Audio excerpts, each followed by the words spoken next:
Hi Aries, ito na po ang inyong reading and let's start. Hindi nila aasahan ito sa iyong ngayong bare months. Gulatin mo sila sa paraan na ito. Hingi tayo ng ilang messages para sa inyo. Dito muna po tayo sa inyong tarot card reading at itong oracle. Lagyan na natin sa gilid para sa mga Aries. Ano nga ba itong gulat factor na ito? Okay. Hingi tayo ng ilang messages. Maaring itong gulat na ito ay mag-reflect sa'yo or ilang tao sa iyong paligid. Pero Aries, gulatin mo sila ngayong bare months. Anong maiwan natin para sa mga Aries? Message?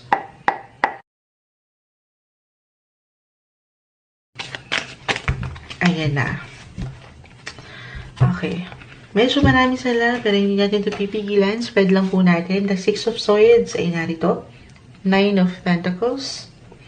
The Star, Three of Wands, King of Pentacles,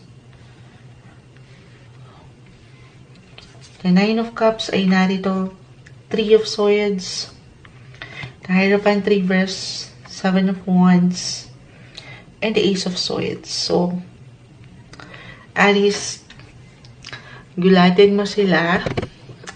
Una-una dito sa aking nakita, dito sa resulta na pwede nilang makita. Gulatin mo sila sa iyong resulta na pwedeng ma-achieve ngayong bare months, matanggap kahit sa simpleng recognition or appreciation lamang ito sa ilang tao na higit na nakikita ang iyong abilidad. Gulatin mo sila dahil hindi imposible na merong pangarap ka pang matupad. The Star, the Nine of Cups ay narito. Ang ganda.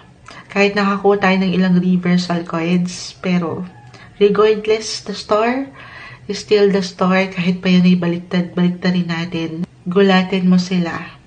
At iwanan ng pagtataka kung bakit patuloy kang parang nagiinit. Okay, sa iyong buhay karera, especially para sa mga nagtatrabaho na, regardless if you're self-employed or nagtatrabaho sa isang kumpanya, mayroong sariling negosyo, pero may pag-angat, may pag-level up. Gulatin mo sila dito sa resulta, dito sa bunga. Isang bagay na patuloy na magmumula sa inyong pinaghihirapan, Aries. At yan yung makikita nila. Gulatin mo sila na kayang-kaya mo pala talaga. Gulatin mo itong ilang walang bilib sa'yo. Nakakayanin mo. Okay, kahit pa ito tayo, merong ilang puot, ilang pain, struggle, challenges ng buhay na very normal. Ayan, sumasang-ayon na po ang ilang mga manok. Very normal sa atin, ano. Diyan, hindi lang sila mapagtataka eh, pero mapapabilib. Maaring ikaw yung higit na maging inspirasyon nila, sa totoo lang. Or kahit simple o tahimik lang sila nagmamasid sa'yo. Pero maaaring gulatin mo itong ilang mga manok. Charet. Itong ilang tao na ang galing mong mag-handle ng iyong buhay. Leader na leader yung dating mo. Kahit hindi madali, kahit meron ng ilang pagbabago, gulatin mo sila kung paano mo patuloy na kinakaya. Okay? Other indication, kung hindi yun mag-reflect for some of you, gulatin mo sila, mag-travel ka. Okay, maaring more on short trips ito.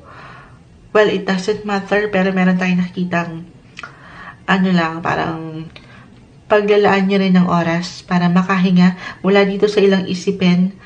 Kasi nga, itong resulta na nakikita natin, guys, still magmumula ito again sa inyong pag-aksyon, okay, na pwedeng gawin. Pero hindi yun mawawala eh. Naiwan kong short trips kasi maaring sobrang busy pa rin and productive ng mga Aries ngayong mga susunod na buwan. Kasi aangat din yung pagiging competitive, yung leader, sabi ko nga. At dyan, more on short trips yung tatahakin nyo. Kumbaga yung parang dali ang aliw. Yung parang dali, short VK, ganyan. Or staycation, ayan. Other possibilities, Aries, gulatin mo sila sa iyong katalinuhan. Umaangat talaga yung pagiging intellectual side this bare months, sa iyong pagiging madiskarte, kung paano mo dalhin ang iyong sarili, sa pagiging positive, hindi mo pa man yan alam, okay, o ma-realize ngayon, Aries. Pero, kasi tatahakin nyo na yung mas positibo. Okay, masusundin nyo kung ano yung sa palagay nyo ay para sa'yo. Kahit pataliwas ito doon sa tradisyon o nakasanayan mo o nakasanayan ng ilang tao sa iyong paligid, pipiliin nyo kung saan sa palagay nyo ay doon kayo mag-grow.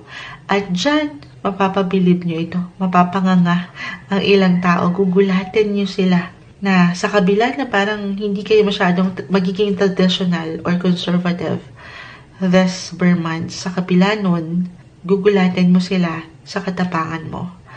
Okay, sa pagiging magaling mo.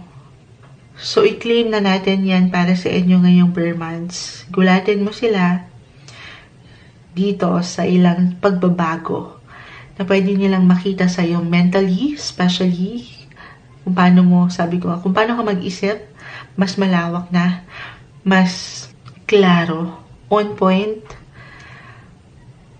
It could also be physically, kung paano ka umora. Ayan, kung paano mo dalhin, sabi ko nga yung sarili, dyan sila higit na magugulat sa inyong mga Aries. Ngayong months, add up tayo ng ilang messages. Final words of advice para sa mga Aries. Message, gulatin mo sila, Aries. Okay, may umaangat dito isa. Inspiration. Sabi ko nga, maari kasing kuminang din kayo sa ilang mga mata. Okay, hindi lang marites. Pero yung mga mata na positibo, na makikitaan ka ng inspirasyon dahil sa kagalingan mo. May inspired sila dahil sa'yo. At yan, okay, maaring gulatin mo sila sa iyong inspirasyon na magpatuloy sa kabila ng ilang hirap ng buhay in general.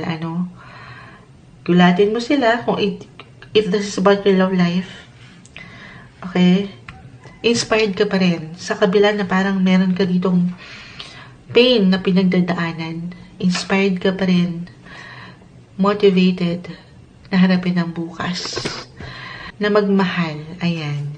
Okay, ano pa tayo dyan? Gulatin mo sila. Ayan. Gulatin mo sila. Direction. Sabi ko nga, may pagbiyahe, may movement, may travel. Gulatin mo sila. Maaring yung changes.